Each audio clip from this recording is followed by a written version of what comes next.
Vítame vás, milí diváci, aj v mene spoločnosti Fabulo na druhom ročníku konferencie Interrehab v Banskej Bystrici.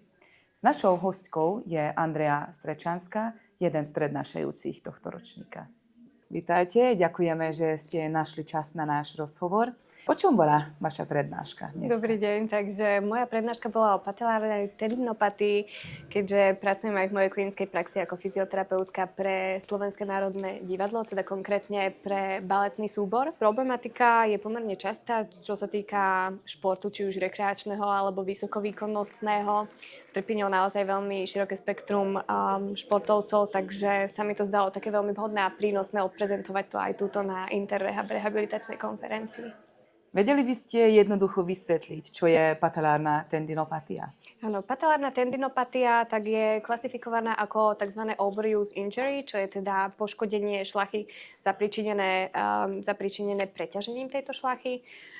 Dochádza ku nej predovšetkým pri príliš namáhanom extenčnom mechanizme kolenného kĺbu.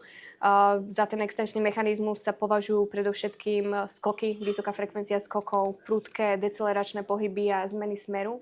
A vlastne, ako sa tam vyvinie tá patológia, tak je tam narúšaná tzv. Šlachová organizácia vlákien a teda z tohto táto diagnóza vzniká. Koho tento problém najčastejšie postihuje? Sú to skôr športovci? Prevalencia tej patelárnej tendinopatie býva najvyššia u hráčov volejbalu.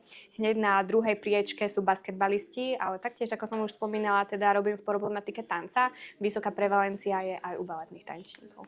Aké sú najtypickejšie príznaky, ktoré si pacient všimne?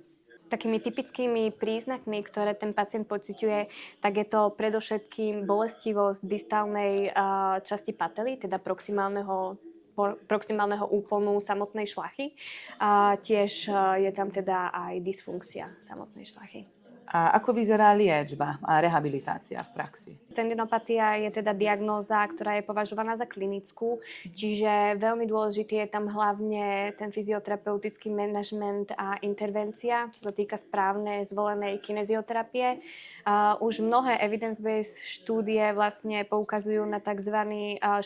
Štvorstupňový model záťaže, kde sa najskôr využíva napríklad izometrické cvičenie, heavy slow resistance training, potom sú to cviky, ktoré podporujú už teda ukladanie energie v šlache a nakoniec sú to vlastne cviky, ktoré sú prispôsobené už konkrétnemu športu. Čo by ste odporúčili ľuďom, aby tomuto problému predišli? Aby predchádzali teda tomu samotnému vzniku tendinopatie, tak najdôležitejším bodom je tam teda redukcia nadmernej záťaže. Keď sa jedná teda o vysokovýkonnostných športovcov, tak odporúča sa záťaž, taká vyslovene záťaž, ktorá irituje príznaky tej patelárnej tendinopatie, tak zredukovať ju na taký intenzívny tréning maximálne 3-krát do týždňa.